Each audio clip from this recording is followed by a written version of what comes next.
years ago, about 2013, 2014. If you are not idle, nobody will probably come and encourage you to join their gang or the group. Yes. To keep Nigeria one is a must that must be done. Nigeria is not going to break.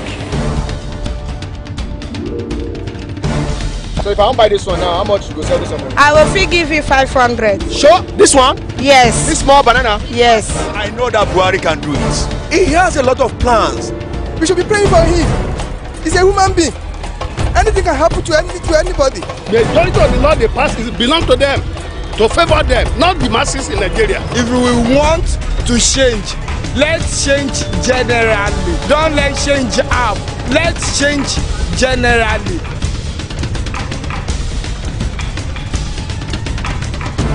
The people giving voice to the voiceless. On this edition of the program, we'll be looking at the visit of the President of Nigeria, Muhammadu Buhari, to the United States of America, meeting President Donald Trump. And in part 2 of the program, we'll be looking at the farmers' herdsmen crisis in Nigeria. It's another episode of your daily program, The People. I remain your host, Emmanuel Ajayi. Well, Nigerians indeed talking concerning issues in the polity. Well, let's go more on the street to feel the pulse of Nigerians on this matter. See you more on the street. I believe the president is smart enough, or I want to believe that he's smart enough to know how diplomatic things go. Like when you go to another country, the kind of document you should sign, how that document, how the content of the document will affect your country. So I choose to believe that Buhari is smart enough, or President Buhari is smart enough to know the import of his visits to the US, to Nigeria, and also the document is signed, how it's going to affect Nigeria as a whole. I just want to believe that he understood it perfectly before signing. So, what do you make of the commendation given to him by the US president in the anti-corruption war? Well, corruption is not new here in our clime. It's been there for God knows how long. I just think President Buhari needs to be a little bit more ingenious in tackling that issue. It's eating deep into our here. It's eating deep into our system here in Nigeria. So you just have to come up with new ways. It can't be the same way, you know. He has to come up with more ingenious ways to deal with corruption, really. Anything can happen else again. He's just trying to do it just to make sure we'll vote for him in 2019. So he's just trying to show, how will I put it? What they discussed about, 2 things I took away from the visit. One, he has been rated high on fighting corruption, which is very good, and I must commend him for that. Then secondly, is about the issue of insecurity. And if you can hear the President Trump talked about clearly about Christians being killed in Nigeria, and America is not going to sit down and watch. So it's a clear kind of let me tell you what it means to us is that now there's a hope in Nigeria. Buhari, for me, if I want to access him on corruption level, I will tell you that he has done very well. Not really very well, but at least for him taking up the bull by the horn to fight to the extent he has gotten to, he has tried. But then, at least, let's not forget that one of the major issues we are having is not just corruption, it's about insecurity. And the 2 of them should be, while fighting corruption, he should not fight corruption for dead bodies alone, but he should fight corruption for the living to learn from that mistake. Once you join the president's party, you are no longer corrupt. And once you are not a member of his party, you are corrupt. So that will be very difficult to agree with President Trump that corruption has really reduced. I believe in one thing: when President Buhari leaves and another government comes in, they will surely tell us how much his government have stolen. Yeah. So you're not convinced with what Donald Trump said about anti-corruption war? It's part of politics. I am not convinced at all. It's part of politics. That's coming from the superpower. He says a lot of things, both negative and positive. So that is President Trump for you. I'm not convinced until after President Buhari leaves as president and another person emerge as the president of Federal Republic of Nigeria, will surely give account. Just the same way it is also exposing previous government. So same thing they are going to do when he leaves. So that is when we can actually say that this government is indeed fighting corruption. There is saying there was no problem in the contrast, and the Asmen, the Fulani Asmen are not with rifles, that they are not with guns, that they are with cutlasses, which is wrong. So I sincerely hope that he's been properly schooled on what it takes to manage a diverse country. And then we hope that in the shortest possible time we'll see some of the outcome.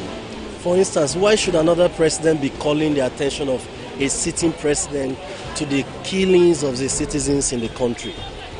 Right? Should any other country have to draw our attention that, look, killing of other religious people should be stopped? It's not necessary. A country who realizes that, a president who realizes he's the father of the nation does not need any other person to tell him he needs to protect his citizens. And Trump was able to present all he needed from Nigeria with little, very minute of what Nigeria needs. Our president was able to present to Donald Trump in US. So it didn't balance at all. And again, he kept telling the world his inability, his ineptitude, that it is this one, the other one that is making him not to perform. Now I talk of Libya boys again to the world that they are the cause of killing in Nigeria. What is he doing?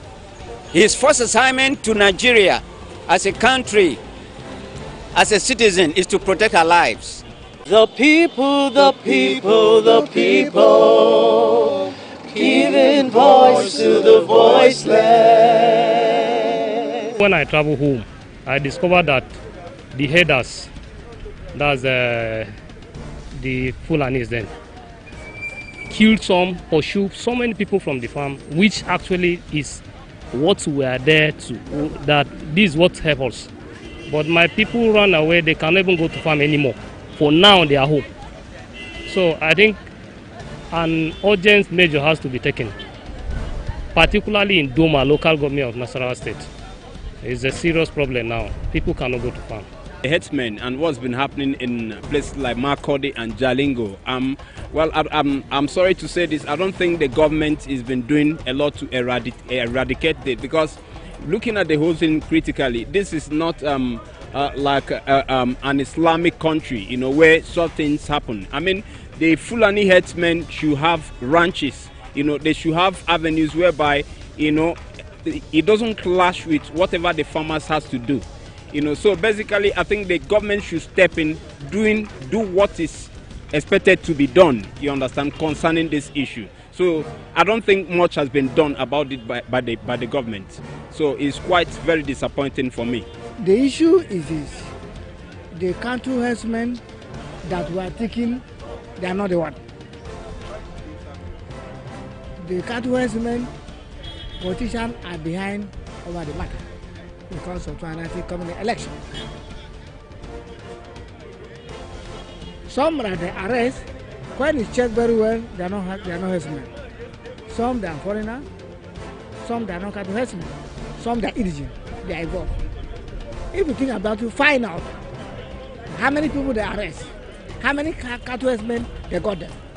The people that got them are different people. Not the herdsmen, the cattle herdsmen that are carrying, run up and down, they are not the one. They are different body.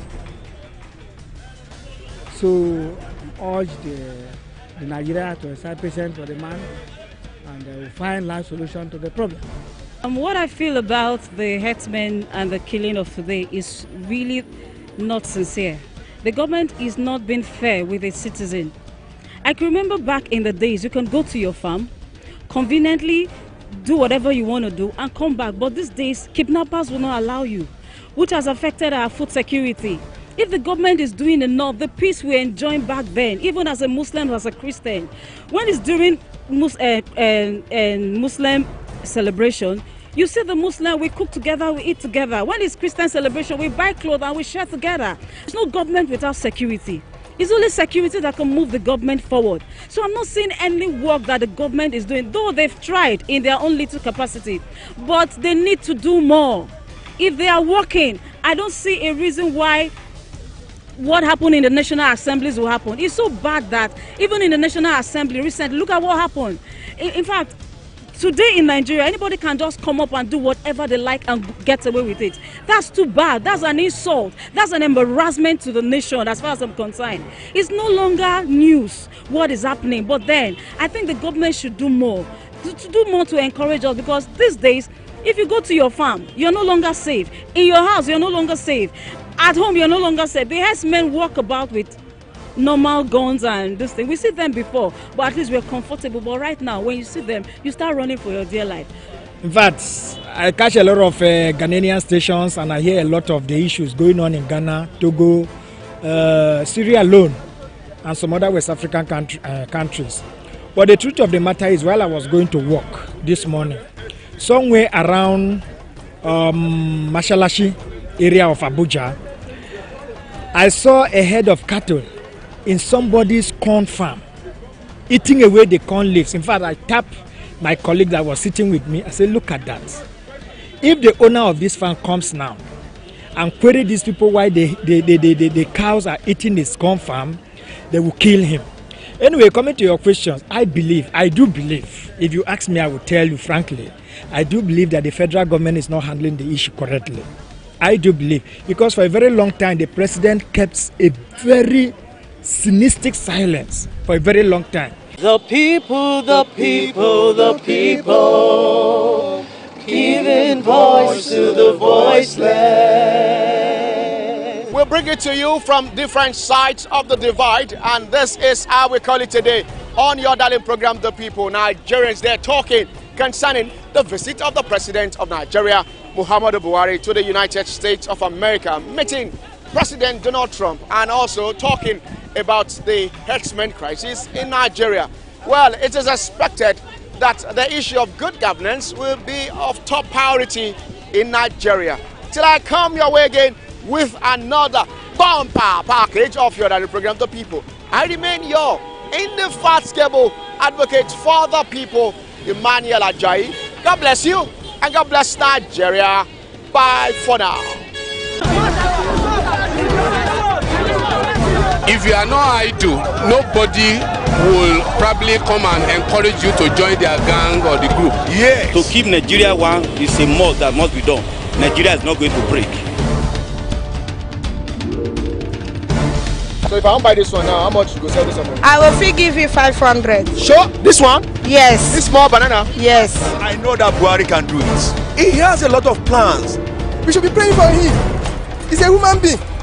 Anything can happen to anybody. The majority of the law they pass belong to them, to favor them, not the masses in Nigeria. If we want to change, let's change generally. Don't let's change half. Let's change generally.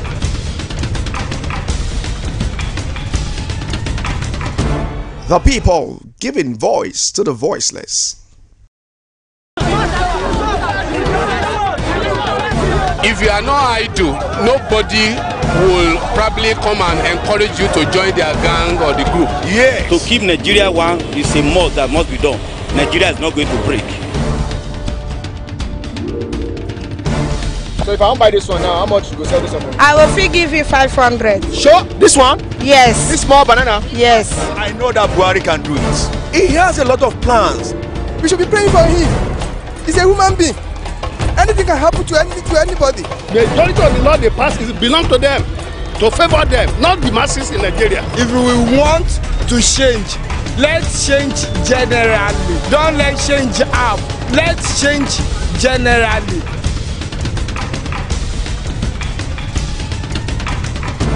The People, giving voice to the voiceless. It's another episode of your darling program, The People. I'm your host, Emmanuel Ajayi. Well, the killings in the country at the moment is indeed generating reactions from Nigerians. Well, Nigerians are indeed talking, advising the federal government on what to do to nip in bud these various and nefarious killings in Nigeria. Well, let's go more on the streets to feel the pulse of Nigerians.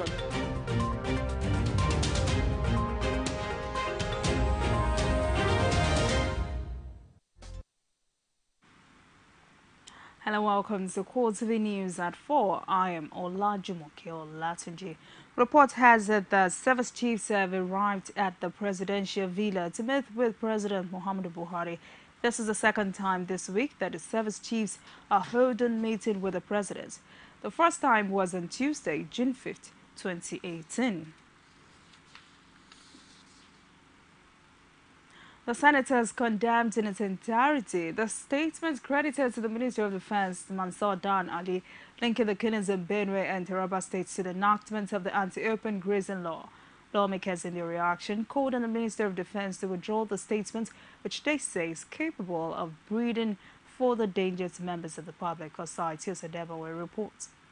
The Senate maintains that the anti-grazing law is the product of the Benue State House of Assembly, which has the enabling powers to enact laws for the good governance of the state. Therefore, the statement attributed to the Minister of Defense calling for the suspension of the law by the state was uncalled for and should be withdrawn. Senator Barnabas Gemadi, a lawmaker from Benue State, brought the matter before the Senate during Wednesday plenary.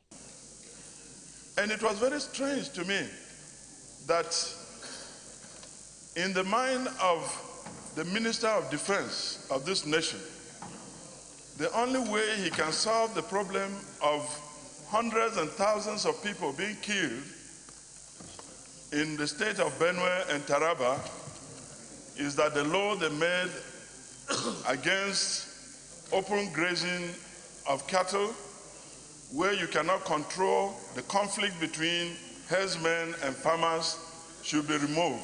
It is very ridiculous to have associated these killings to the anti-grazing law that was passed by the two states. As in his home state, Zamfara, there is no anti-grazing law. And in fact, like Senator Gamade said, the killing that is going on in Zamfara is as much of the same volume as in Benue, or even more. It will be recalled that the Minister of Defense, Mansour Dan Ali, had at a meeting with the President, Muhammadu Buhari, recommends that the anti-grazing law be suspended, alleging that the law is responsible for the tension in some states of the Federation. Osai Osadebawe, CoreTV News, Abuja. Following the statement credited to Defense Minister Mansour Dan Ali, where he said the open grazing law of Benue State should be suspended, the Benue State House of Assembly has passed a vote of no confidence on the minister. A Benue State correspondent, Akometia has more. The majority leader, Benjamin Adanyi, who raises the motion on the matter, calls on his colleagues to join their voices in condemning the act of the minister. Of course, as custodians of the law in the state and as persons who took active roles and parts in enacting this piece of legislation, will guide it jealously. And at all times, when it comes under attack, especially when it is attacks that are not justifiable in law, we must and we owe a duty, not just to this assembly, but to the people of Benue State, to at all times rise in defense of the piece of legislation that we passed. Seconding the motion, the member representing Ohimi State constituency, Chris Adaji, contributing Bem Ngutiu and Johnson Ahubi, both bears their minds on the issues, saying that the statement is not fair to the people of Benue State, adding that it is indeed troubling for the people of Benue to hear the minister rise up and speak against the legally made law of any state, including Benue. And I also call not only the Minister of Defense, I also call the President. If he does not have answers to our problems in this country, it's also possible, it's also realistic to call him, the President, to resign, because if all these people who are in the helms of affairs at the federal level are saying all that they are saying, and to the knowledge of the President, and he will not do anything otherwise, then I also call that the President should also resign. Mr. Speaker, this House should caution the President about some of his lieutenants. They are the ones bringing down the APC government. I'm not from APC, but I know my other APC colleagues will also join me to say that the old man should not come here and campaign in 2019 because we are tired of the killing, Mr. Speaker. We are tired. And so it is better he go to where he believes that the herdsmen continue to kill people so that he can inherit and get his vote from there. The Speaker, Tekimbi Kiangi, who endorses the position of his colleague in projecting their position, pointing out that the body language of the federal government is louder than theirs. Hence, the Assembly will continue to hold them complicit in all of these attacks. That the House of Assembly condemns in totality the comments that were made by the Minister of Defense. Will this be acceptable holistically as our resolution? Yes. 2. That the House of Assembly has also passed a vote of no confidence on the Minister of Defense and asked for his immediate resignation. Will that also be considered as a resolution of this House? Yes. The State House of Assembly further says that the All Progressive Congress-led federal government has failed Nigerians in all ramifications. The House of Representatives is calling on the federal government to submit supplementary budgets to the National Assembly for the development of colonies immediately those states have agreed to donate lands.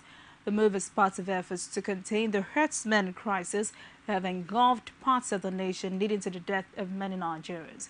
Gloria Kiba has more updates. The House notes that herdsmen crisis predates the present administration of President Muhammadu Buhari. It also observes that for over 7 years, the clashes has been on the increase, with so many lives lost, farmers and villages overtaken by herdsmen in series of attacks. Resultant effect of the attacks has led to the farmers abandoning their ancestral homes and land to live in camps as refugees and their lands taken over by herdsmen. The unprovoked attack, agatu killings by Fulani herdsmen that claimed over 800 persons on record and over 20 villages that were ransacked, ravaged, made the Benue eminent sons and daughters to come together and find a lasting solution to the problem. And after robust debates, they came out with the recommendation of anti-open grazing law and called on the state government to process it by a bill into a law. Aware that the Federal Republic of Nigeria, under the 1999 Constitution, as amended in Section 4, Subsection 7, gives express powers to the state assemblies to make laws for the good governance of the state. The House is further aware that this is not the only state that has made law for good governance in its state.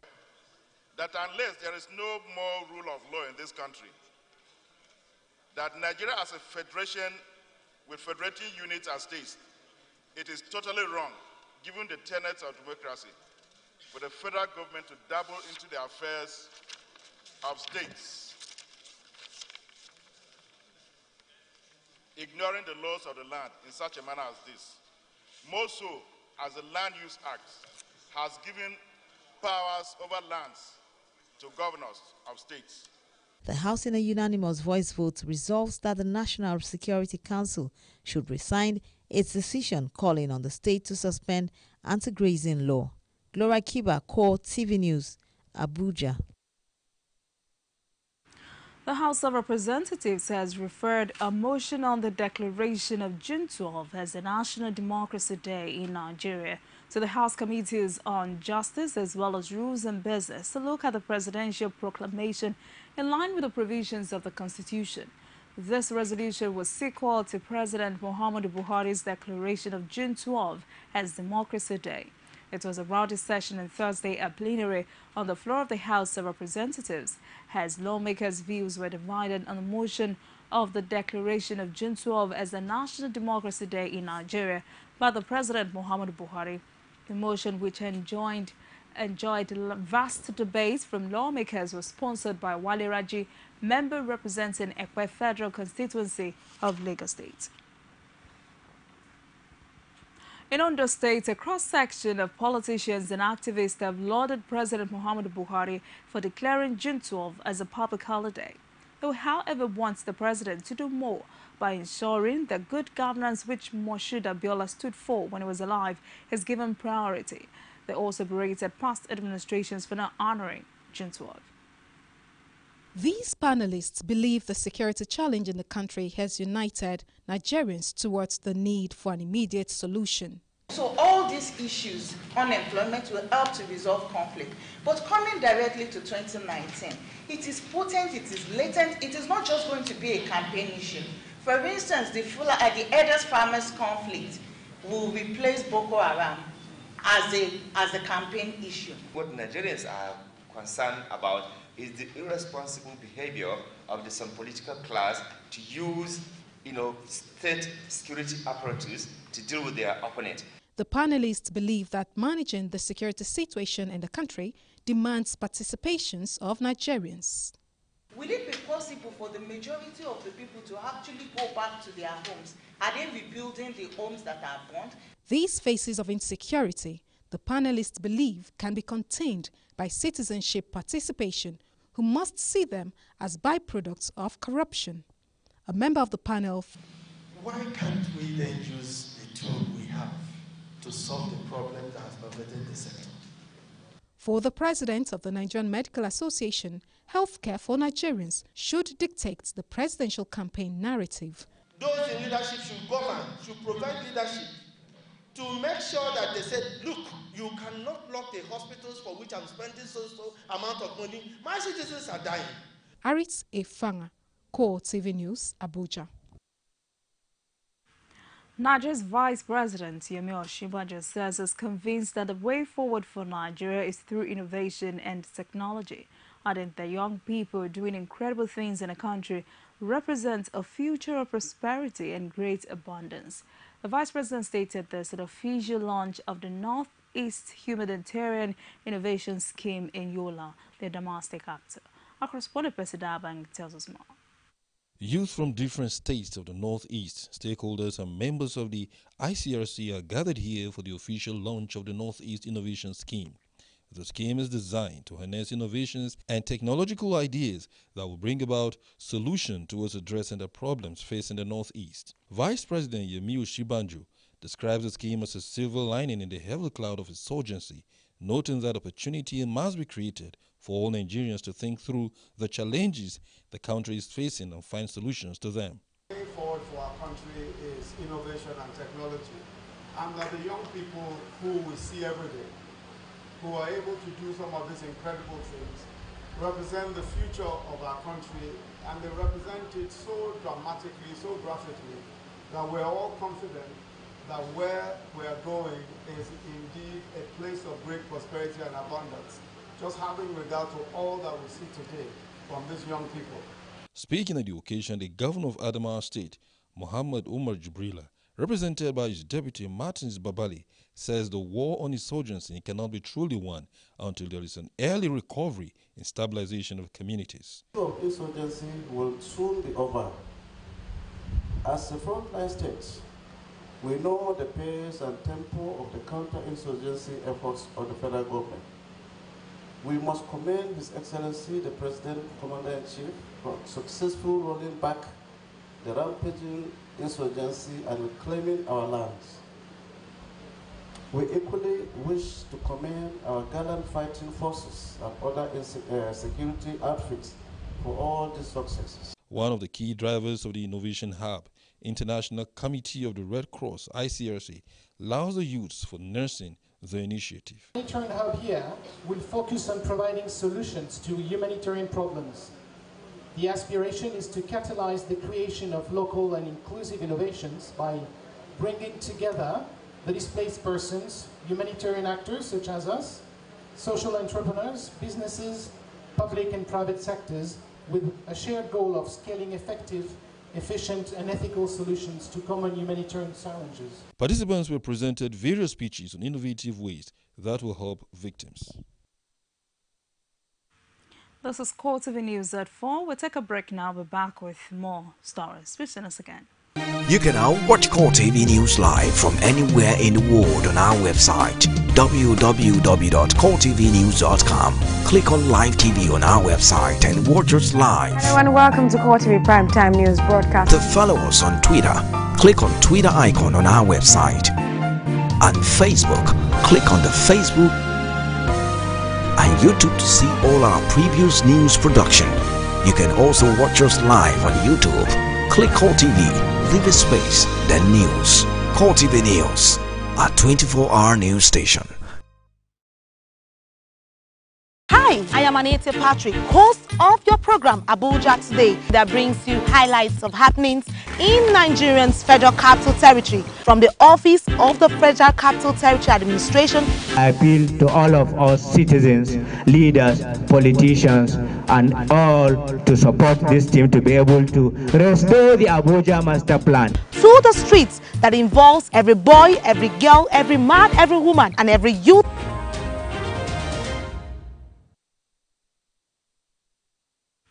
This is CoreTV News at 4. Welcome back. And for more news and other information, please visit our social media platforms on Facebook. It's facebook.com/CoreTV News. And you can follow us on Twitter at CoreTV News NG. For more pictures and videos on Instagram, it's CoreTV News. And please subscribe to our YouTube channel, youtube.com/CoreTV News NG. The Nigerian Senate has confirmed the appointment of Festus Okoye as the National Commissioner of the Independent National Electoral Commissioner, INEC, and 5 other nominees for the position of Resident Electoral Commissioners. Osaitia Sadebawe reports. The Senate Committee on Independent National Electoral Commission, in its report to plenary, recommends Senate rejection of Ahmed Bello from Zamfara State. Chairman of the committee, Nazif, says the committee relied on a petition from the Zamfara State Governor on the origin of the nominee. That the Senate do reject the nomination of Ahmed Bello Mahmoud as Resident Electoral Commissioner representing Zamfara State for the 3rd time. I so move. This position of the committee draws the ire of the senator representing Zamfara Central, Kabir Marafa, who dismissed the report by the House Committee on Independent National Electoral Commission, chaired by Senator Suleiman Nazif, saying it is lacking in due diligence required by the rule of the Senate for such report. He further punctures the basis of the report. This position gains the support of another senator. Our head of service, both his father and mother, are from Sokoto State. And today, as I'm speaking here, he is the head of service of Zamfara State. Mr. President, if Yari is honest, let him sack these people. Then write a petition to this Senate demanding for the rejection of somebody that hails from Kebbi State. President, as far as I'm concerned, this report is not very complete. Not very complete in the sense that it's talking about the committee in receipt of a petition. The committee has not come out to say what the committee investigated and the outcome on the result of that petition in rejecting this particular nominee. The committee reports, which failed the Senate rules integrity test, was rejected. Marafa alleges compromise by the INEC committee chairman, and the Senate demands a withdrawal. Mr. President, this report, again, I want to say, is not a true testimony of what happened in the committee of INEC. Senator Nezipi compromised. Yes, he compromised. Yes, he compromised, and I have evidence. I will show it. It shall be out of order to use offensive and insulting language. It says no senator shall impute improper motive to another senator. The committee's report, which failed the Senate rules integrity test, was rejected, and 3 nominees were confirmed by the Senate via voice vote with a charge to serve in transforming the electoral reform process. Osaitin Osadebame, CoreTV News, Abuja. Former governor of Cross River State and the chieftain of the All Progressives Congress in the state, Clement Ebre, has declared his intention to vie for the right to succeed John Odigoyego as the national chairman of the party in its forthcoming national convention. The report. The race for the national chairmanship of the ruling All Progressive Congress was thought by many to be a straight fight between the incumbent national chairman, John Odigoyego, and Adams Oshiomhole, both former governors of Edo State, but a new name is now in the equation with the declaration of a former governor of Cross River State, Clement David Ebiri, to vie for the position. In a well-attended declaration ceremony held in Calabar, the former Cross Rivers Elsman said the declaration is a call to duty. Flanked by supporters and well-wishers, he added that the party since its formation has not been able to achieve complete fusion of all its contending tendencies, despite the sacrifices of its founding fathers, led by President Muhammadu Buhari. He said his main mission is to ensure inclusiveness, togetherness and solidarity among all party members that will translate into a robust and sustainable national development. I will design rapid response mechanisms to petitions and complaints. I will encourage activities at local party levels, such as cooperatives, empowerment programs, group lending schemes, and awareness programs. All these and others will help, along with a verifiable culture of internal democracy, transparency, and accountability, to encourage commitment to the party by all members. Some stakeholders who were at the declaration described him as the best man for the job, urging party members to vote for him massively to take the party to the next level. Take this country to the promised land. And I can tell you, here in our midst, we have that person. The person is tested, tried, and he has come out in flying colors.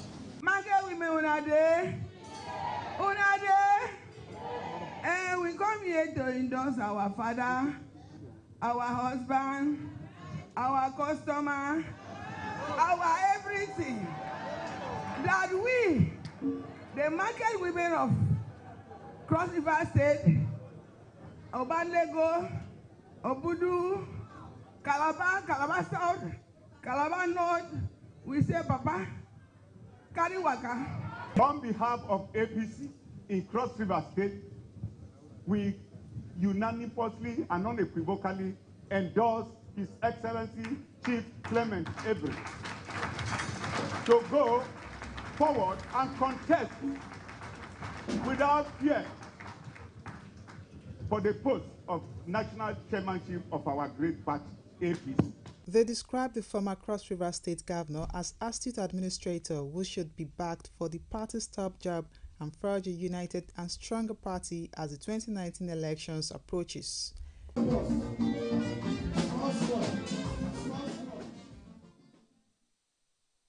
The House of Representatives is calling on the Nigerian National Petroleum Corporation to resume regular stocking and operation of the floating mega station at Bonny. Our correspondent Gloria Kiba brings us the report. The federal government in 2005, in response to the plight and pitiable condition of communities in the riverine areas of Nigeria, occasioned by severe difficulties in getting petroleum products and sometimes at exorbitant and unauthorized prices, directed the construction of floating mega stations to ameliorate the situation.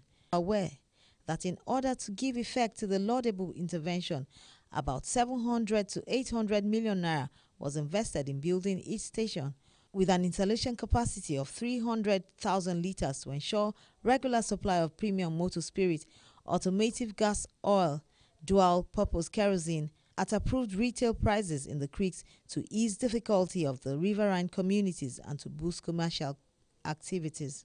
They no longer supply the products to these communities. What it simply means is a man who lives in Bonny will have to go to Port Harcourt to buy probably 4 liters of PMS and get back to his community before he can use it. The same situation applies to every other riverine community, Mr.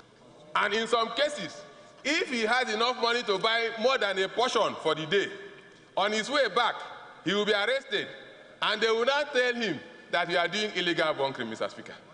This is the situation where we have found ourselves. Are we less Nigerians than others? Lawmakers supporting the motion call on the NNPC to wade into the matter to avoid crisis in the region. We are just asking that the NNPC Retail Limited should get back to work, ensure that these ones that they already have, products are supplied. Very simple.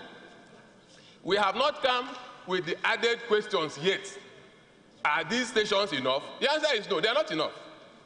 We will come and tell them that, look, these stations are not. But for today, please help us. Tell whoever is in charge. He sits in the comfort of his office in Abuja here, air-conditioned, and he doesn't understand what the fisherman goes through. The House, in a unanimous voice vote, urges the NNPC and the Ministry of Petroleum Resources to resume regular supply of products to the said station.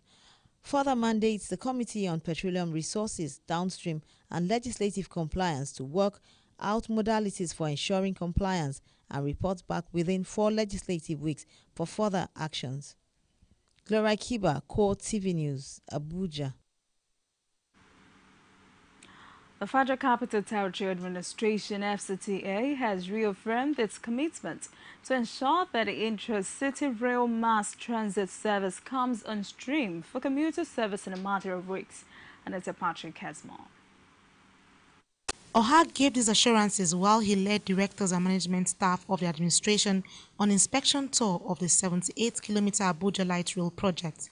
According to him, the Abuja Rail project, which started in 2009, would help to drastically curtail traffic congestion in the nation's capital city. In order to maintain a healthy environment on the train, please do not drink, eat, or discard waste in the station or on the train. And please offer your seats to people in need. Thank you for your cooperation. Dear passengers, in order to maintain a healthy... He, however, adds that all the necessary infrastructure and human personnel have been put in place for a successful event. He also revealed that the facility has ample escalators and lifts for physically challenged and adequate security devices for protection of the passengers.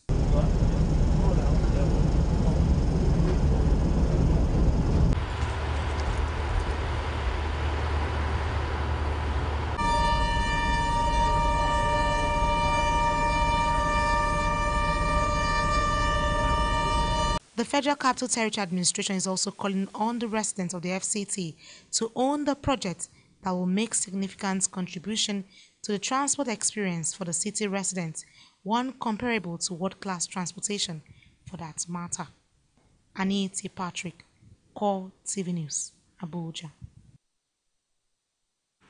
The Federal High Court sitting in Kaduna has granted a former governor of Kaduna State, Mokta Yaro, and his co-accused in a money laundering case bail in the sum of 1 million naira each. Our correspondent Theophilus Abila has more on the story. The former Kaduna State Governor Mukhtar Ramalan Yeru was arraigned by the Economic and Financial Crimes Commission alongside former Minister of Power Nuwoya, former Secretary to State Government Hamza Damawuyi, and former Kaduna PDP chairman Haruna Geya.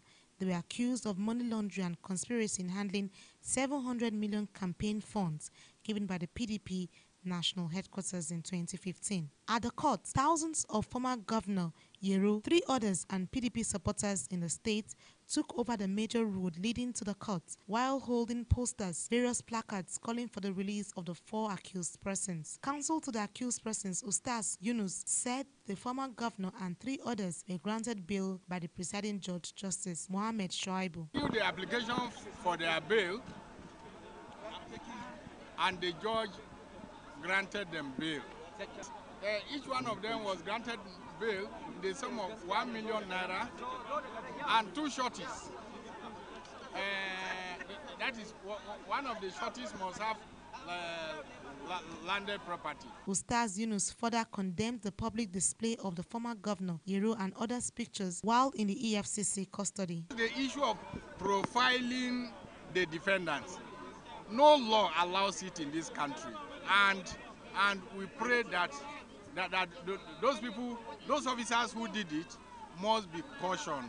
No law allows it, and that type of stand to never in any civilized country be allowed to happen. Soon after the former governor was granted bail, his supporters and that of the People's Democratic Party were praying and jubilating.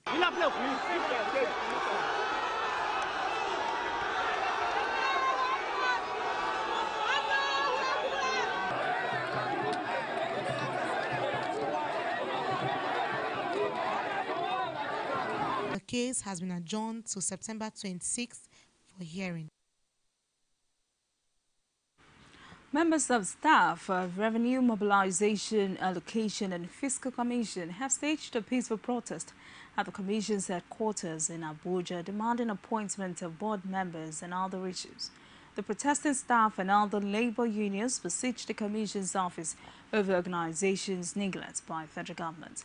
Vasily Kafo completes this report. Some staff of the Revenue Mobilization Allocation and Fiscal Commission and other labor unions on Wednesday barricaded the office of the commission with placards bearing their messages. Solidarity forever! Solidarity forever! Part of their demands are the appointment of board members, improvement of their welfare, granting of financial autonomy to the commission. They also protested against the appointment of the chairman of the commission, which they say has been in acting capacity for 2 years. How can we monitor NNPC? How can we monitor CBN? How can we monitor FIRS, Federal Inland Revenue Service? How can we monitor the custom? How can we monitor DPR, comrades? And we are taking a peanut. Agitation since 2000 till today has not seen the light of the day. What have we done? What offense have we committed? We have talked to the board members year in, year out to look at this provision. Take advantage of this. The agitation now is the board should be constituted, Revenue Commission should be well funded so that we can be in a position to execute our mandate.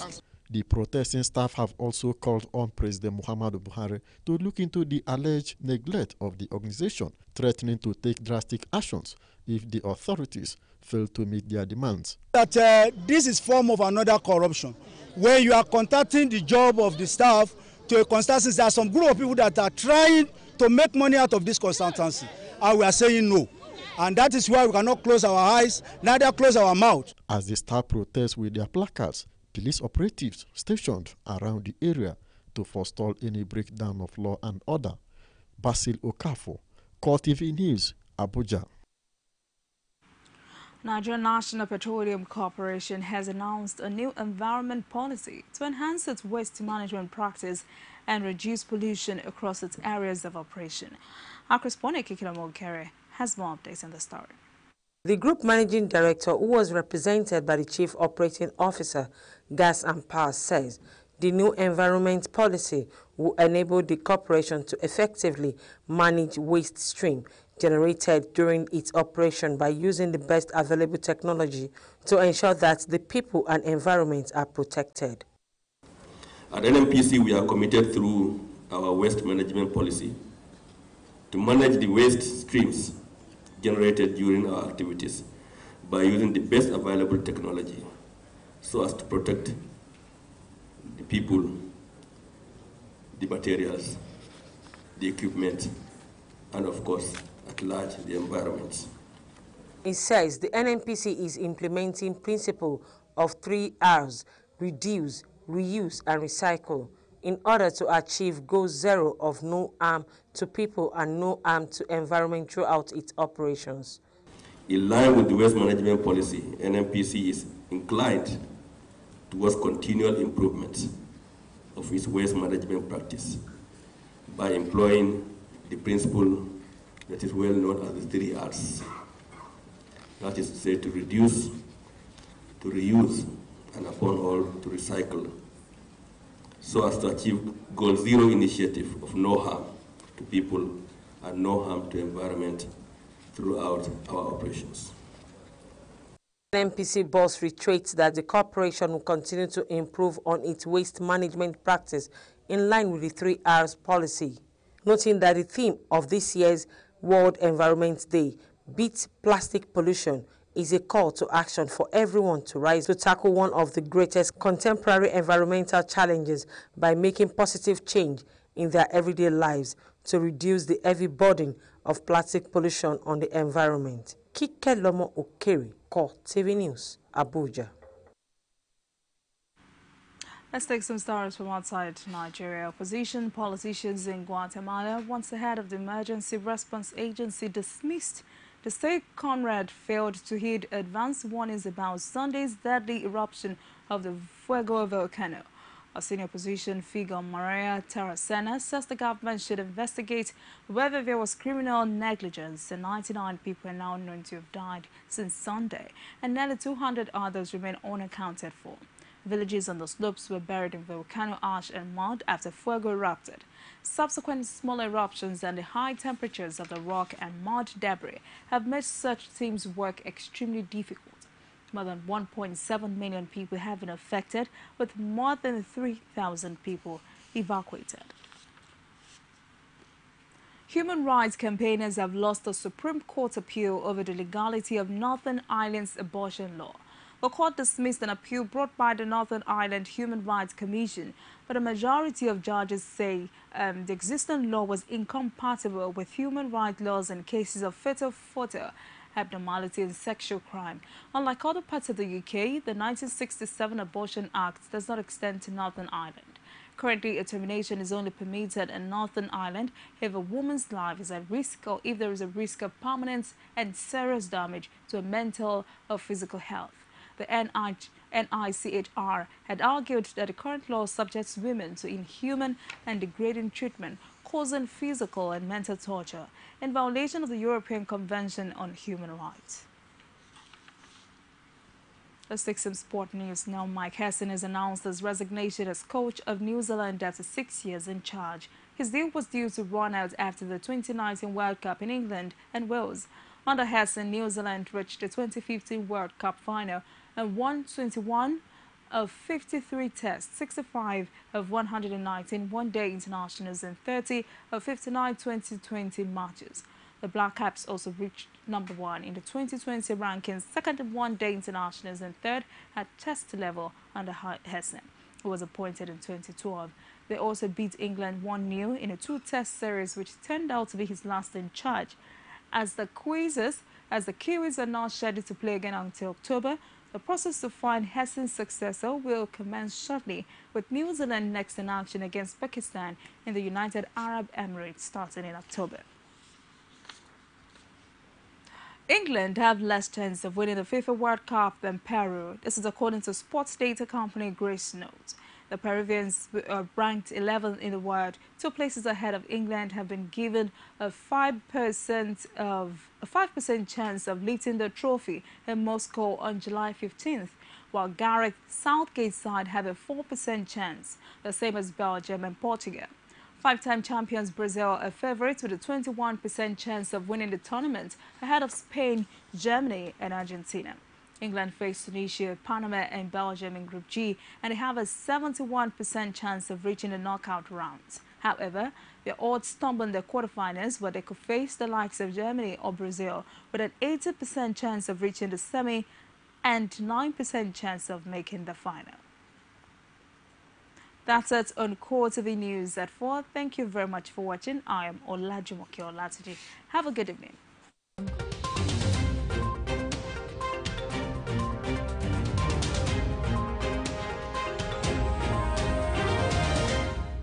You can now watch CoreTV News live from anywhere in the world on our website www.coretvnews.com. Click on Live TV on our website and watch us live. Everyone, welcome to CoreTV Primetime News broadcast. To follow us on Twitter, click on Twitter icon on our website. And Facebook, click on the Facebook and YouTube to see all our previous news production. You can also watch us live on YouTube. Click CoreTV. Leave a space, then news. CoreTV News, a 24-hour news station. Hi, I am Anita Patrick, host of your program Abuja Today, that brings you highlights of happenings in Nigeria's Federal Capital Territory from the Office of the Federal Capital Territory Administration. I appeal to all of us citizens, leaders, politicians, and all to support this team to be able to restore the Abuja Master Plan. Through the streets that involves every boy, every girl, every man, every woman, and every youth on the streets, unfolding of happenings in the nation's capital territory. Our challenge here is kidnapping, and the secret is there. It's a very short journey. You don't have to go as far as Abaji before you know what is happening in Kuji. All of us, we don't know, in short, we don't know where to put head. because definitely our children, they are hungry. So join me at this time on CoreTV as we take you on a tour on Nigerian seats of power. The judiciary, third arm of government. What happens here is what we give to you. The arraignments, arguments, rulings, adjournments of cases and judgments. The fight against corruption and issues bordering on human rights violations.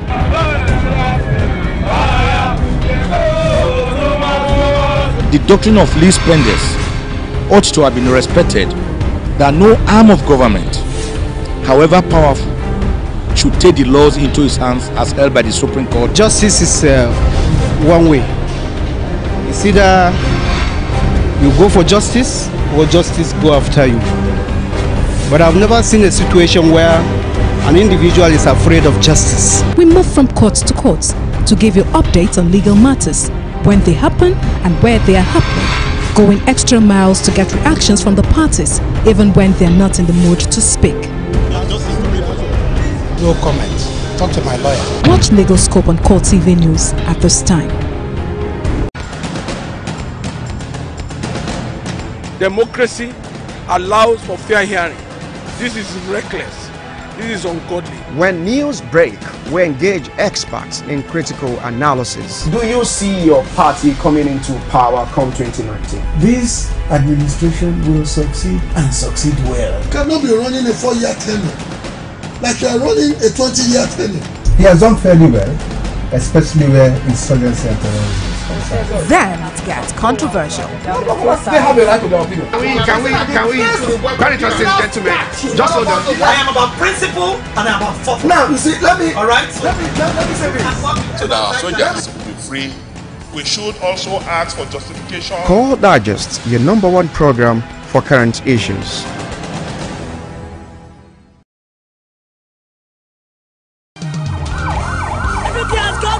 CoreTV News now live on all Androids. Hello and welcome. This is CoreTV. Download CoreTV News app from your Play Store.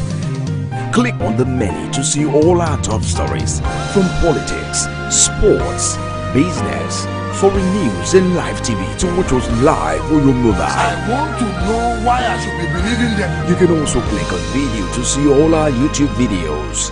CoreTV News, a 24-hour news station. If you are not idle, nobody will probably come and encourage you to join their gang or the group. Yes. To keep Nigeria one is a must that must be done. Nigeria is not going to break. So if I want to buy this one now, how much you go sell this one? I will fee give you 500. Sure? This one? Yes. This small banana? Yes. I know that Buhari can do it. He has a lot of plans. We should be praying for him. He's a human being. Anything can happen to anybody. The authority of the law they pass belongs to them, to favor them, not the masses in Nigeria. If we want to change, let's change generally. Don't let's change half. Let's change generally.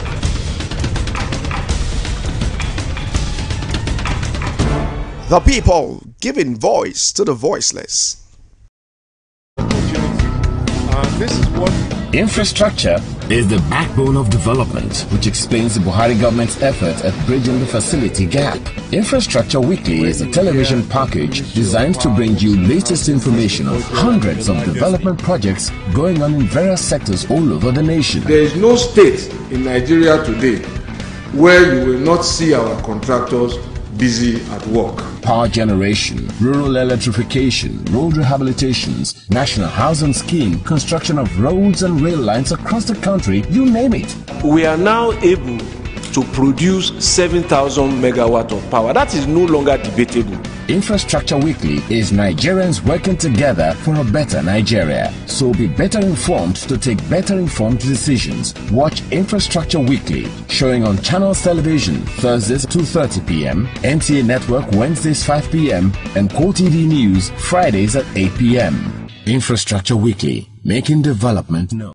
You can now watch CoreTV News live from anywhere in the world on our website www.coretvnews.com. Click on Live TV on our website and watch us live. Hello and welcome to CoreTV Primetime News Broadcast. To follow us on Twitter, click on Twitter icon on our website and Facebook, click on the Facebook and YouTube to see all our previous news production.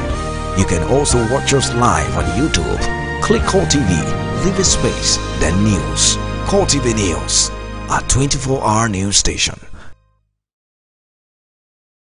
Hi, I am Anita Patrick, host of your program Abuja Today, that brings you highlights of happenings in Nigeria's Federal Capital Territory from the Office of the Federal Capital Territory Administration. I appeal to all of us citizens, leaders, politicians, and all to support this team to be able to restore the Abuja Master Plan. Through the streets that involves every boy, every girl, every man, every woman, and every youth on the streets, unfolding of happenings in the nation's capital territory. Our challenge here is kidnapping, and the secret is there. It's a very short journey. You don't have to go as far as Abaji before you know what is happening in Kuji. All of us, we don't know, in short, we don't know where to put head, because definitely our students, they are hungry. So join me at this time on CoreTV as we take you on a tour on Nigeria's seat of power.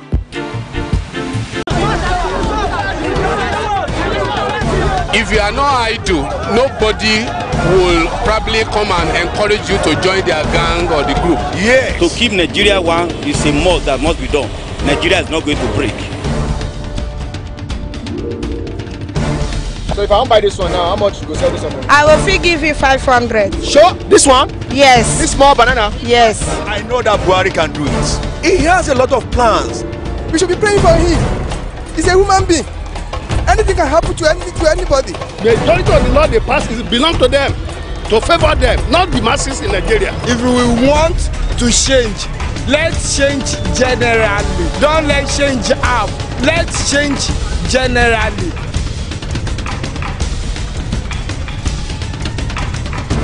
The people giving voice to the voiceless.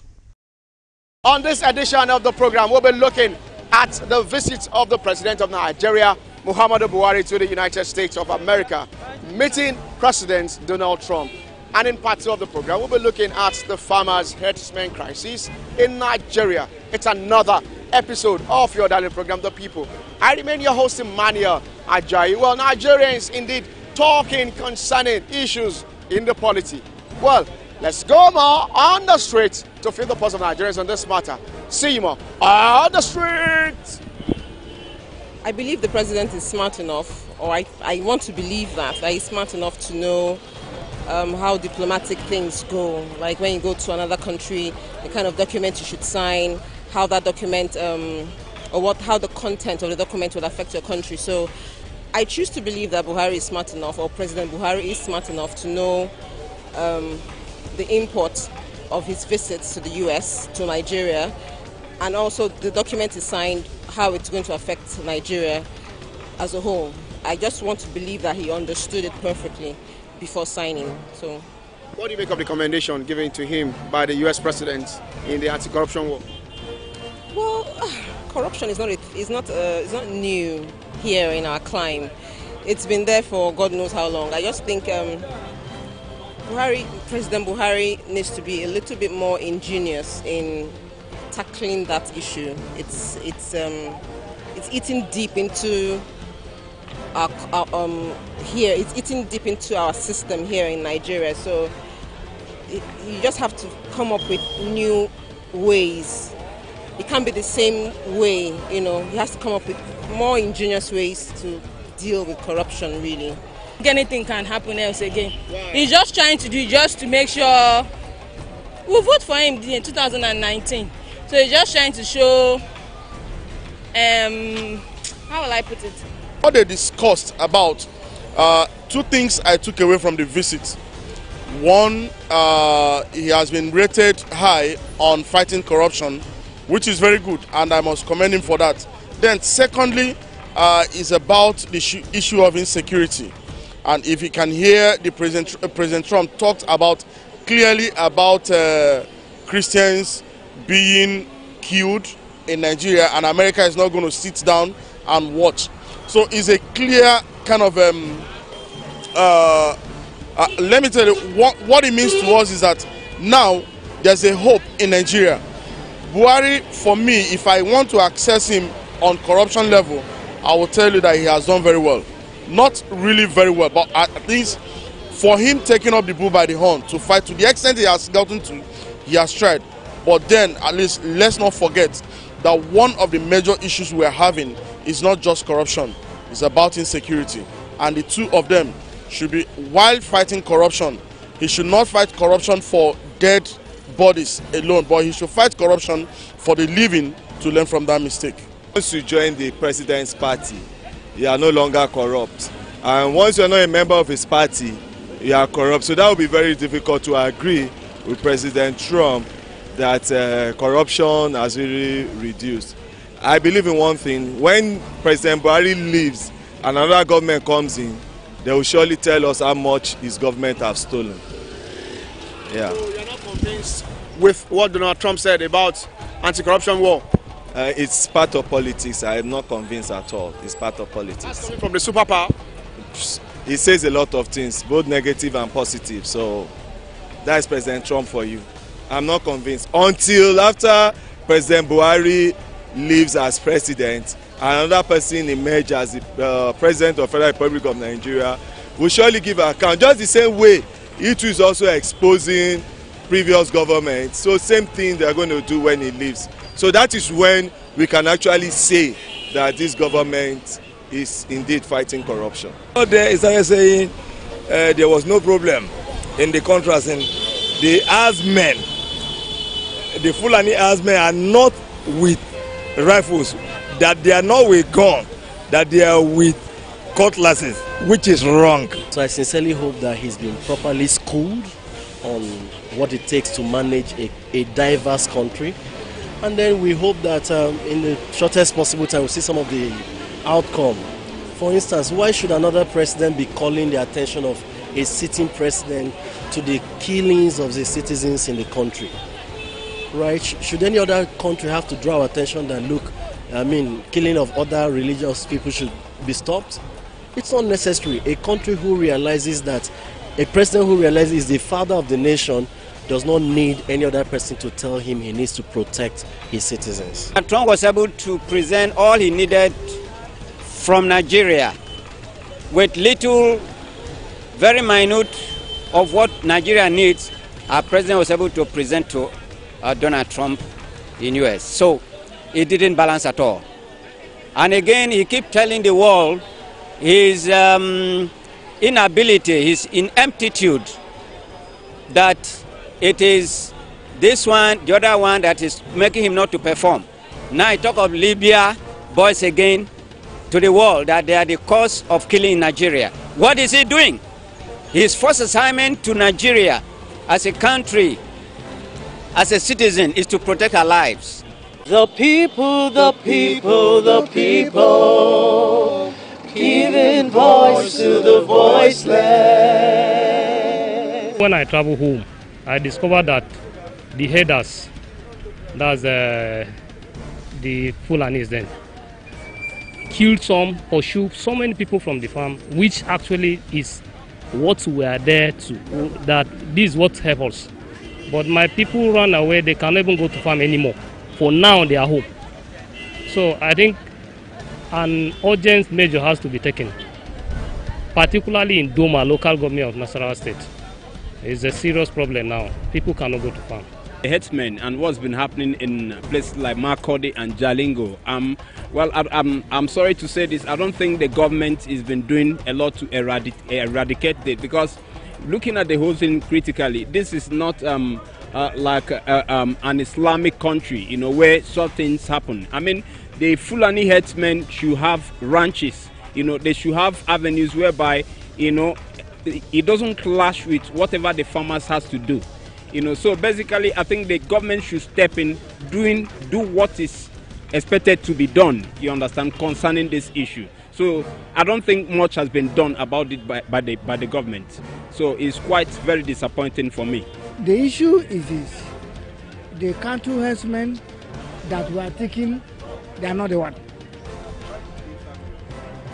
The cattle herdsmen, politicians are behind over the matter because of 2019 coming election. Some that they arrest, when it's checked very well, they are not herdsmen. Some they are foreigners, some they are not cattle herdsmen, some they are indigent, they are involved. If you think about it, find out how many people they arrest, how many cattle herdsmen they got them. The people that got, they are different people. Not the herdsmen, the cattle herdsmen, they are carrying, running up and down. They are not the one. They are different body. So urge the Nigeria to accept patience for the man and they will find life solution to the problem. What I feel about the herdsmen and the killing of today is really not sincere. The government is not being fair with its citizen. I can remember back in the days, you can go to your farm, conveniently do whatever you want to do and come back. But these days, kidnappers will not allow you, which has affected our food security. If the government is doing enough, the peace we're enjoying back then, even as a Muslim or as a Christian, when it's during Muslim celebration, you see the Muslim, we cook together, we eat together. When it's Christian celebration, we buy clothes and we share together. There's no government without security.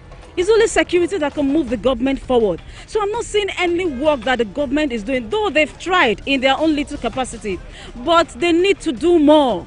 If they are working, I don't see a reason why what happened in the National Assemblies will happen. It's so bad that even in the National Assembly recently, look at what happened.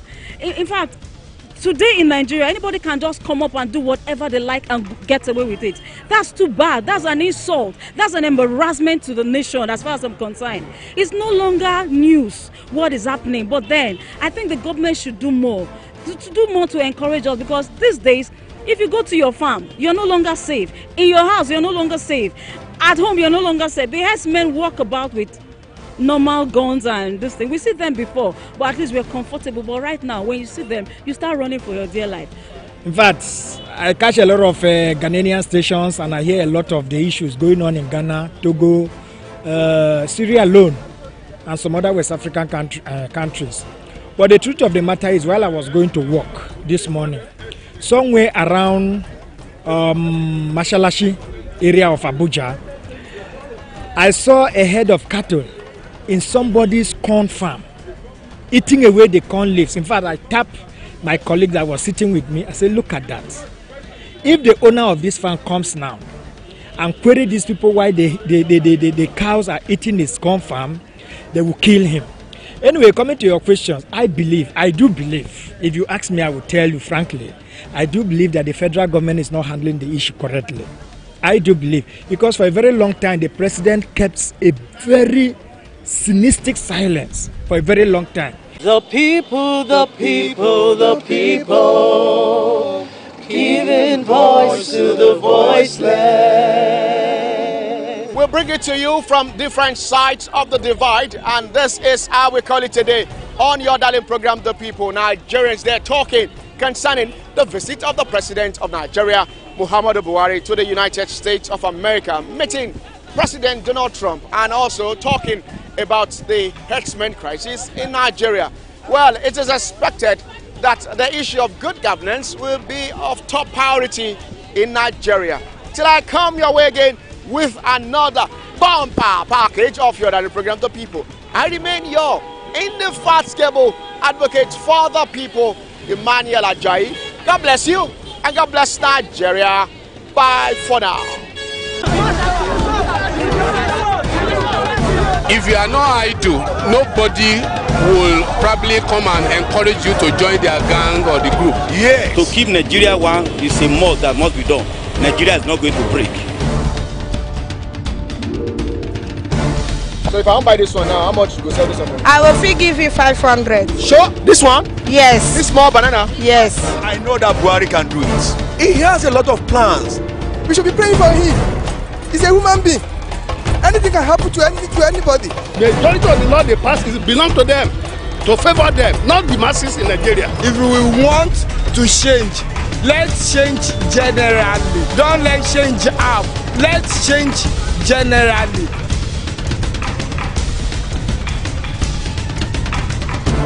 The people giving voice to the voiceless.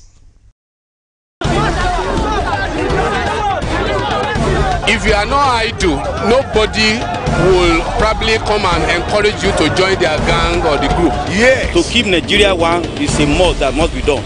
Nigeria is not going to break.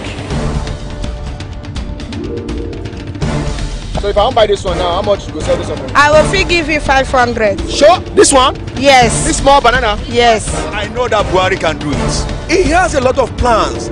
We should be praying for him. He's a human being. Anything can happen to anybody. The majority of the law they pass belong to them, to favor them, not the masses in Nigeria. If we want to change, let's change generally. Don't let change half. Let's change generally.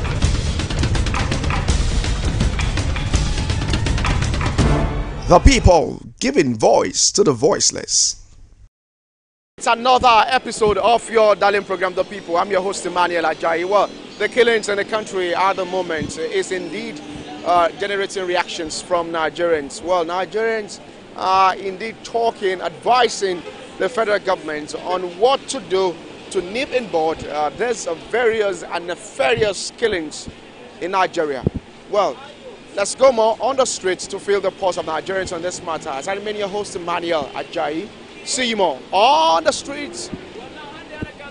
The people, the people, the people, giving voice to the voiceless.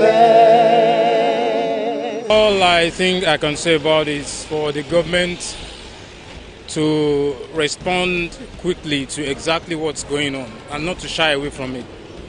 And they should not feel that or think that people does not know what's going on. People would know exactly what's going on, and right now social media is actually flooded with that issue, and the best I can advise them is to respond as soon as possible, because there's a lot of outcry now and nobody knows where it's going to lead to. But let me not really say what's going to happen about it. So that's the advice I have for the government. Thank you. Well, there seems to be general insecurity around, but I think those concerned can still do something about it. The president is not the only one in the country. Other people who are supposed to take charge of security should also sit up and do what they're supposed to do. I don't think the president is a fault here. He has other people that have been saddled with the responsibility. So they should do their job and let's secure the country. He has given direction, I'm sure, about to the various people. They should also be proactive enough to do their own job. I think that will solve the problem. See it as barbaric. And I think the president, Buhari, should do something about it, because I feel he has the power to actually do something about it. Him keeping quiet about it, it's something else. Is the president keeping quiet? To me, he's actually keeping quiet. I feel he has the power to actually put an end to it. And I feel if he doesn't do anything, in few years from now, Nigeria will go on what we call food shortage. Because I can see Benue is one of the states actually they deal more with agriculture.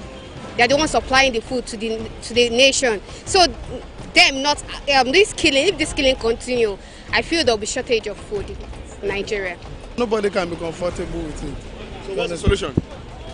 Well, the solution lies. I believe that the solution mainly is God, but obviously as a man we have many things to do about it. As a government and people who are in the position of power, I believe there are policies to checkmate all of those things. You understand? So I think I will just need to step up to make sure we apply the right policy to it. That's just it. If we can follow the policy that is already in the book, I believe that will go a long way. What's happening in the country now is beyond doubt. The killing in the country, government should do something about it. Particularly this Fulani S-men. That it has now taken over the whole Benue state. Just of recent, they killed people at the native town of the government of the state. So government have to do something before the whole thing go around the whole country. So that's what I want to say. I think it's motivated by some underground influence. I think some people are involved. Maybe, I don't know, some people because it's sequential, you understand, and it's continuous. So it means it's premeditated. It means some people are involved and they have an agenda and they are trying to perpetuate that agenda in our country. That's what I think. So how should this be nipped in bud? I think it should be investigated. You understand? Because it's sequential, it means that some people are behind, like I said, so they should find out who those people are, what they want, and they should address them or bring them to book, whichever way it requires. You understand what I'm saying? I think the government should become more involved with everything that is happening. I feel like they're not involved at all. I feel like their mind is somewhere else. They're doing what they want to do, and they're just nowhere. Priorities are displaced. So I feel like they should just become more involved and increase security and yeah. Of course I'm not happy about the situation of the country. It's so saddening. I'm not just happy, and I pray God will intervene as soon as possible. So what's your advice to the government? That they should try all they could to make peace reign, and they should have a right mind to government as a ruling people. If you have people that have right mind, then things is going to be all right in the country. It's like the situation in this country is getting out of hand. There are a lot of reported cases of killings here and there, just as you have mentioned. But one thing I believe is that if the government can really see to it and make sure, because these people are agitating for a particular thing, and that is what I don't know. But if the government can make a serious effort to really know why all these things are really happening and take a proactive measure to make sure that all their needs are met, and to also see that the killings get reduced to the barest minimum, because it's getting out of hand. Like the Boko Haram and all that, up till now, majority of us doesn't really know why they are really doing the killings, because it's senseless. It's senseless to me. So I think the whole something lies on the government, because we have little power. We cannot go and face them. It's only the government that can really do it. If they really want to do it, I believe they can do it. Okay, based on the killings going on in Benue and Taraba, actually I think what the step the Senate actually want to take is actually okay, because it's just getting much day by day, year by year, and people are dying. Those people, it's blood flowing in their blood, as in their body. They are like human beings like us, and we can't just be looking at this one to be going, or this killing to be going on. So it's good that the Senate and any other body ready to ensure that this thing stops, so that we have peace in our country. Happy when things is not normal. I'm not happy. So what's your advice to the government? For them to do their work and make things work the way we want it. I don't know anything about that. Are you happy that people are dying in other states? I'm not happy about that, but I don't know what to say about that. I will just all what I can say is our governor to find something to do about it. So that's all. Lives are being shared, like I see were animals, were goats, so it's not funny at all. We just need quick response towards it. The Senate has summoned the president. What do you make of it? What do I do? What? Make of the Senate inviting the president to give analysis on what has happened. Mine is just let them just find a way to fix it. Like let the president also do something, because it keeps happening and then there's no solution to it. Like it's always happening. It's everywhere. Even when I was traveling the last time, they attacked us on the way, the Fulani herdsmen, but it's just God. So if the government can't do anything to it, I don't think our lives and properties are safe here in Nigeria. I'm the president. We definitely have to go to that state and then summon the governor of the state and then know what is going around there, because what is going on there is political issue. It's political issue, and there is governor that is leading that the same Taraba and or other states. You understand? But they're supposed to summon those people before they summon the president. The people, the people, the people, giving voice to the voiceless. Welcome back. This is how we draw the curtain on your darling program, The People. Nigerians, they're talking concerning the various killings in some parts of the country, Nigeria. It is expected that we give value for life. Till I come your way again with another bumper package of your darling program, The People. I remain your indefatigable advocate for the people, Emmanuel Ajayi. God bless you. God bless Nigeria. Bye for now.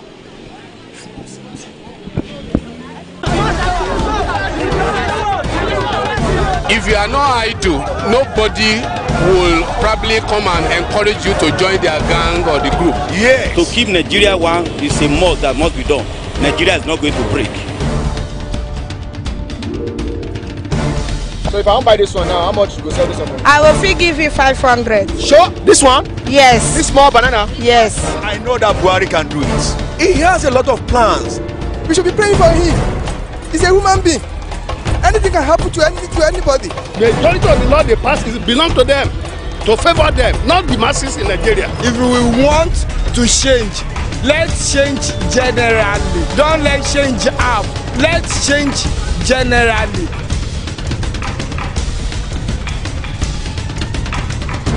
The people giving voice to the voiceless.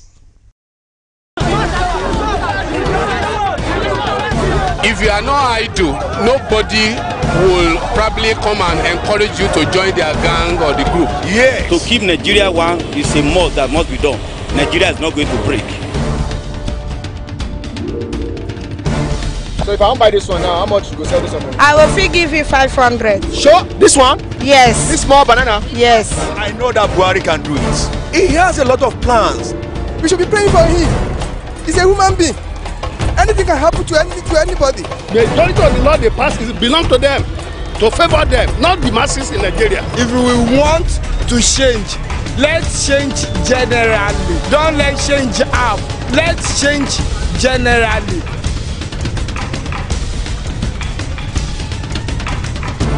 The people giving voice to the voiceless. It's another episode of your darling program, The People. I'm your host, Emmanuel Ajayi, on the streets, getting the pulse of Nigerians on topical matters. This time around, we're talking concerning the comments made by the president of Nigeria to some certain youth in the country has been lazy. And what are Nigerians saying concerning this one? Well, let's hit the streets to feel the pulse of Nigerians on this matter. See you more on the streets. To a business, I have a salon, I'm a stylist, so I have a lot of work I'm doing. I'm a sportman, I'm a rider for Lagos State, I'm a cyclist for Lagos State. At the same time, I'm into a property estate agent. So you believe you are very agile? Yes. You are not into fraud? No. Are you a lazy person? No, I'm not a lazy person. Are you sure? What do you do? I'm a driver. Yeah, I'm a taxi driver. So how much do you make per day? Now the way the country be now, the 4 person can make money now, wahala. Are you a lazy Nigerian? No, I'm not. Tell me what you do. I teach. You teach? Yeah. So, are you comfortable with what you're doing? I am. That's what I love doing, so I'm very much comfortable. Can you teach children at home at the moment? Yes, I can. We gotta do something. Hello. Announce the name of any person, animal, place, or things. I'm a farmer. You're a farmer? Yeah. Okay. And that's my farm over there. I'm going to the farm now. So how much do you make per day or per week? Per week, I made like 30,000 naira. Really? Yeah. On your farm? On my farm. After buying fertilizer, buying manure, paid people that are working for me. When I saw, because I used to supply for restaurants. So after, in the weekend, I made like 30,000. That means you're comfortable? Not really, but I thank God. I'll never be a lazy Nigerian, never. Are you sure? I'm not lazy. What do you do? Nigeria is the most hard-working people in this planet. Nigerians, the youth of Nigeria is the most hard-working Nigerians on this planet. What do you do? I'm a businessman. What kind of business do you do? I'm into interior. I do painting, I do screeding and POP. That's what I do. Are you comfortable with what you're doing? Of course, I'm okay. I'm comfortable. Lazy Nigerian. No, I'm not a lazy of Nigeria. You're not a lazy person. I'm not a lazy. I can see you are sweating. Are you hardworking? Yes, I'm hardworking in Nigeria. What do you do? I'm doing mechanic engineer. Yeah. Really? Are you comfortable with what you're doing? Very sure. Yeah, I'm not. How can I be?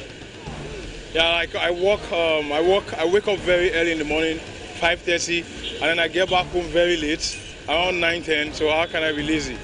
It's almost impossible. And we are into books, book distribution, and then we also do trainings.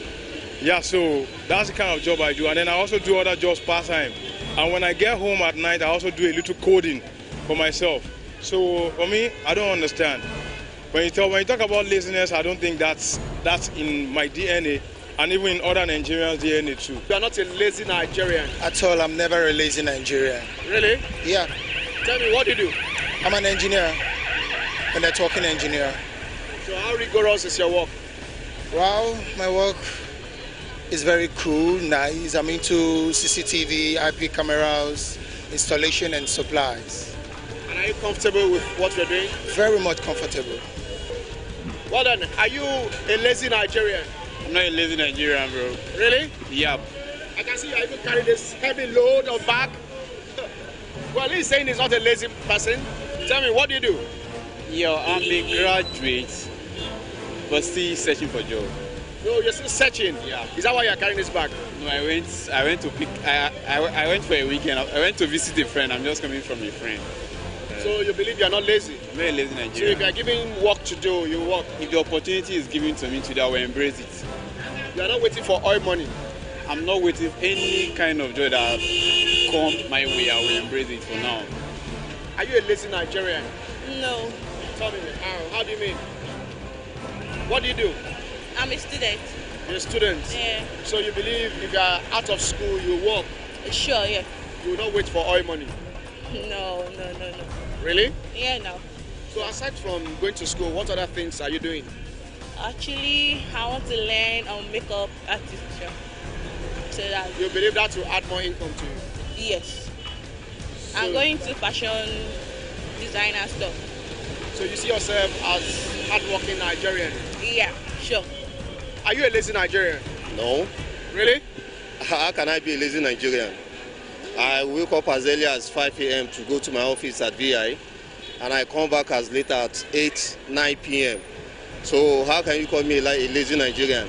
If I'm lazy, of course, I'll be sleeping in my house, and I wait for federal government to come and take care of my needs. But because I'm not a lazy Nigerian, that is why I'm going to work. And I work because I want to take care of my family. Are you okay with what you're doing? Yes, of course. For now, I'm very comfortable with what I'm doing. You're okay with what they do? They're okay? I know they're okay. No, they're okay? They're okay with the thing that I'm doing. Yes. Tell me, how much do they make per day? They make profit now. When I'm working, I'm see money. I cannot tell you how much when I'm seeing. That's why you are so fat like this? And so now God do me now. You sure say they add work, they work where? No hear. I no hear. You don't hear anything? Yes, no hear English. What do you do? I'm a mechanic engineer. Are you okay with what you're doing? I'm not okay like that because not all the time I used to get work. So you're not getting work now? I'm getting work, but not all the time. Before you get another one you do, maybe the money I finish. An average Nigerian youth can live anywhere in the world and we would live fine, whether or not we are empowered. But please know that we still survive and we are still positive. You know, look at the entertainment industry. We are making it happen. Football, music, whatever, all of the talents that we have, we are making it happen. And we will keep striving to make sure that we take the country to a greater height. Because I'm not. Are you sure you're not lazy? No, I'm not lazy. Tell me, what do you do? What do you do? I'm a makeup artist and I also bake. You also do what? I bake. You bake? For a living. So I'm not lazy. So how much do you make per day? Depending on what I do, if I bake a wedding cake, I get up to 7,000 naira, and if I'm doing makeup for like bridal shower or a bride, I get like 70 to 80,000 or even 100 sometimes. So I'm not lazy. So are you comfortable with what you're doing? It's better than working for someone that work from Monday to Saturday, and the end of the day I have to wait for 30 days to get my pay, when I know within a week I can get up to what somebody else is waiting for 30 days to get. So I'm not lazy either. Every morning to go to my office, and I have what I'm doing business. Aside from being a civil servant, you do business too? Yes, I do business. So you see yourself as hardworking? Very, very hardworking. And I also see Nigeria's youth as very, very hardworking. I'm hardworking. So I take myself as an example. I'm hardworking. You get job? I sell market. So as they sell market, the money no dey come in? The money no come as before that I used to. Something that's so called in market. You don't get handwork? No. Why? Because there is no money to learn work. If I have money, I will learn more work for myself. But no. So are you not planning to at least go somewhere, beg them for you to just learn? I'm planning to learn a work, but when there is money, I will learn. Why will you wait to get money?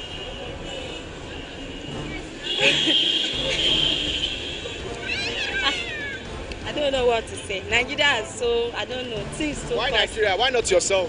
But we are in Nigeria. This Nigeria is supposed to be better for poor people, but we like this, you are suffering. Why not try to do something to better your life? If I have the money, I will do for something that will better. Why must you wait to have the money? So there's things very costly. When we buy something, maybe 10 times, we now see 2 times. I will feel my children. Which one will take care of myself?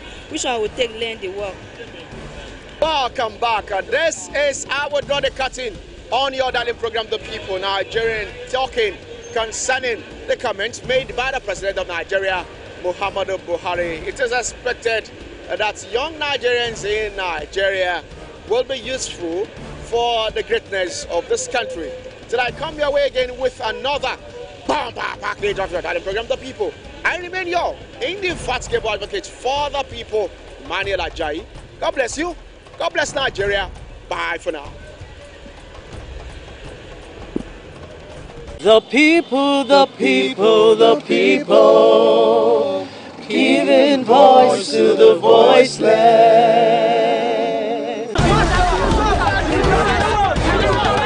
If you are not idle, nobody will probably come and encourage you to join their gang or the group. Yes. To keep Nigeria one is a must that must be done. Nigeria is not going to break. So if I want to buy this one now, how much you go sell this one? I will fee give you 500. Sure? This one? Yes. This small banana? Yes. I know that Buhari can do it. He has a lot of plans. We should be praying for him. He's a human being. Anything can happen to anybody. The majority of the law they pass belong to them, to favor them, not the masses in Nigeria. If we want to change, let's change generally. Don't let's change half. Let's change generally.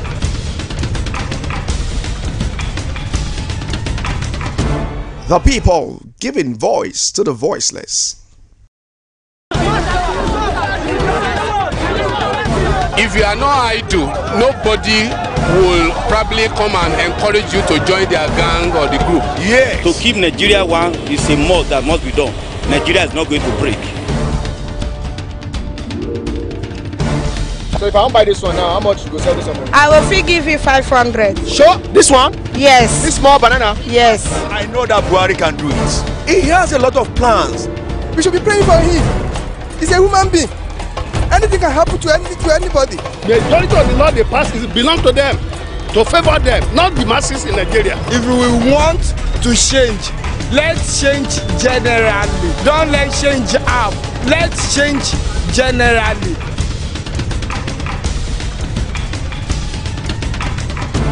The people giving voice to the voiceless.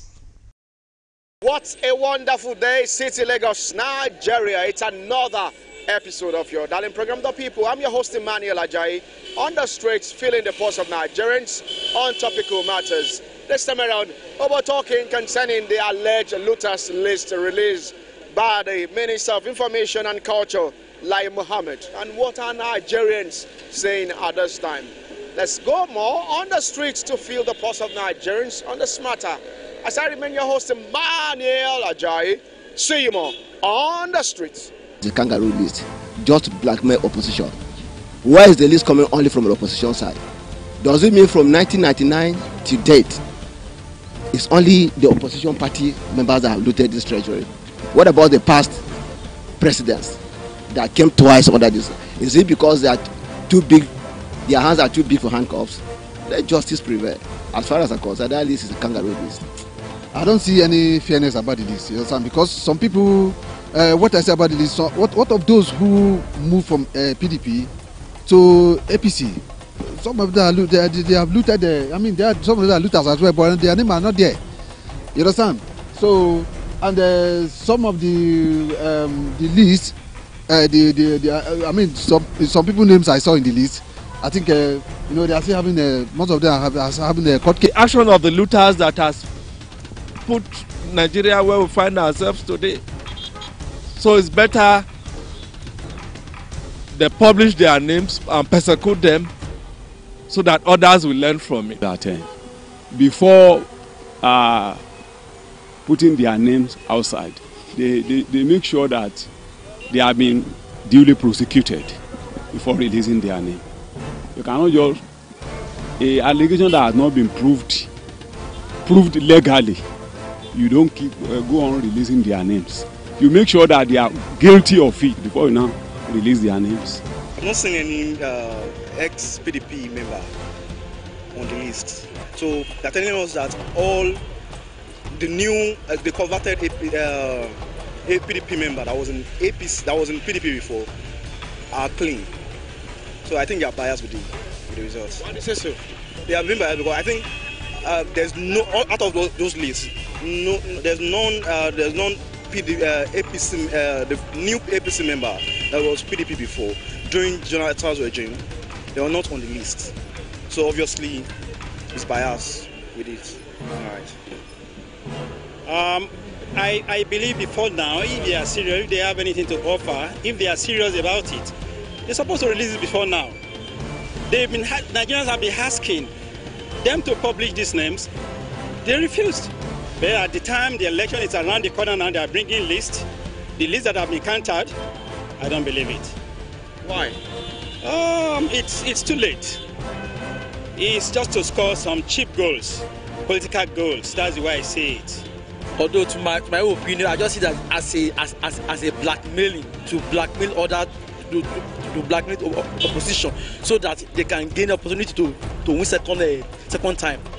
That's the way I see it. Really? Yeah. Why do you say so? Why this time? Why this time?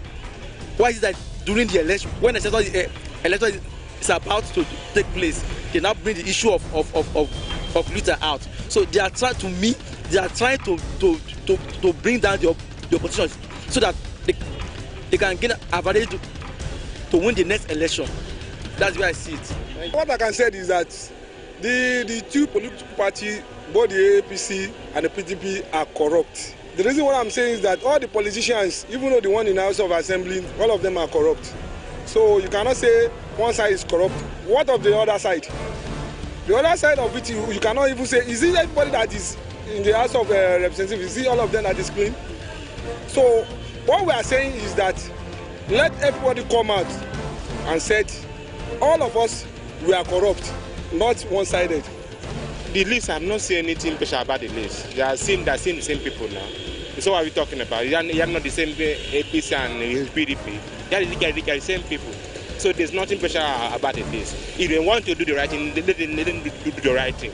So there's no need to carry the full us, cut our full us. We will know the truth. We know the truth, please.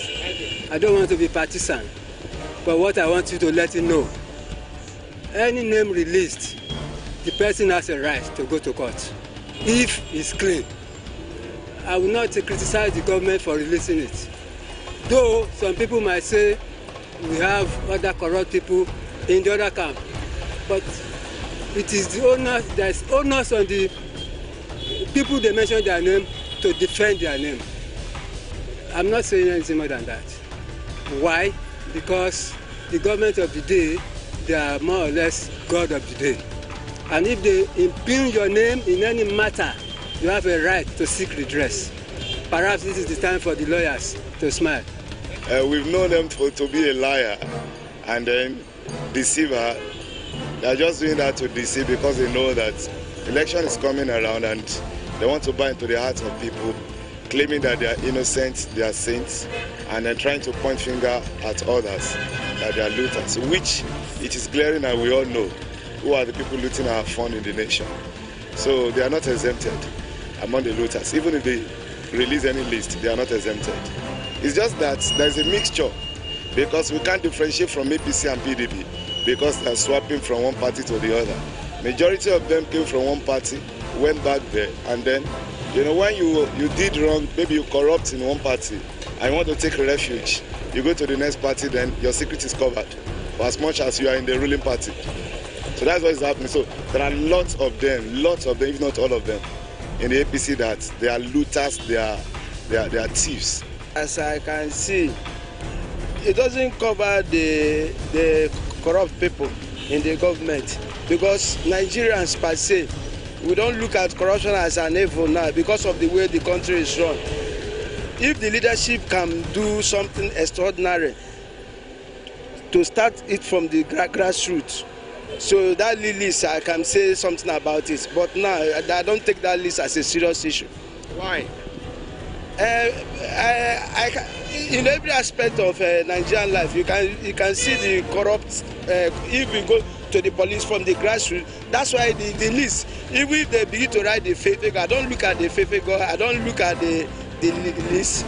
I will just pass over it. As you are saying it, the list, I just knew that there's list, but I'm not taking it as anything because I know in the system, Nigeria itself is a corrupt place. You can start from the police. Where do you start? So I don't take the list as an issue. I don't believe in the alleged looters list. I believe there's a fraud in it. Why? You know, those alleged looters lists, I believe those figures are not the actual figures because there was a time whereby EFCC brought out a list that the looters this was 500 billion naira and Ministry of Finance is 41 billion naira. So where is the remaining 401 million naira, 1 billion naira? So the alleged looters list, why should we believe it? I just believe they just want to use to make new create headlines. Say you understand? Because what you see is not everything. Say you understand? So those people listed there, are you saying they are not looters? Those people say I don't know why they put allege them as looters. So I can say they are not looters. So they posted their name and alleged them as looters. So we are Nigerians. So it's whatever they say to us that we are made to believe. So that is it. By Lai Mohammed, I wouldn't know what to say because I don't know whether that has been proved or not. Because those people that are listed there are denying the fact that they looted any treasury. So we leave everybody for God to judge. I want to believe it is selective. Yes, I want to believe there are some people in the APC that are also looters. But because they are in the same party, they refuse to release their name. There are some people from PDP that joined APC that also looted before they leave PDP, and they are holding one post or the other in APC now. Their name did not come out. Why?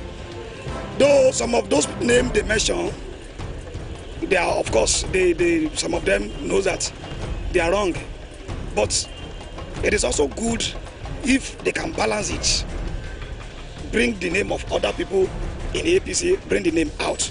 Then apart from that, good that you also brought this name now. Go ahead to prosecute them. Go ahead, get the money. Let's know how much you'll be able to realize. Let's know what you use the money for. That's the matter most. God bless. What if your name is part of the looters in this country? How will you feel? How will you say what if my name is part of it? I can't I will feel bad because I wouldn't let my name to be part of it. And I can do my possible best to clear my name. Really? Yes. So what do you make of looters in this country? Those are looting our treasury. I wouldn't say anything about it because I don't judge people. I can't judge people because I'm not there and I don't really know what is going on with them or something. So I can't really judge them. So you're happy the way treasury is being looted in this country? No. I didn't say I'm happy. I'm not happy about it. But if there is any other thing that we can do it's just for us to be praying that God should change their mind and their ways and the way they are doing. That is just the solution because we can't do anything today. We can't go and be fighting them or something. So that is it. So you don't feel we can't take them to court? Of course, but in this country we don't have what they call law. Really? Yes, there is, but we don't take action on it. So it's really killing us. Maybe because they have the upper hand or something. We've known many of them that they've taken to court, that they've taken to jail. Even if they come out of the jail, so they'll still even celebrate their coming back home. So what are we not saying? Why disturb ourselves about it? The only solution that I know is just for us to be praying. God should just change their minds. Thank you very much. We look at the governors of all the states in Nigeria. APC has 24 states. Out of 24 states, 22 were PDP members before joining APC. So that means that those people who are in PDP before joining APC, they are also the looters of our treasury. We defended in the sense that we cannot sentiment the issue of corruption. This government is fighting corruption in a very lopsided way, in the sense that once you are a friend to the president of Nigeria and you lose the country, once you are a friend, you are a saint. For instance, look at Obani Koro, for instance.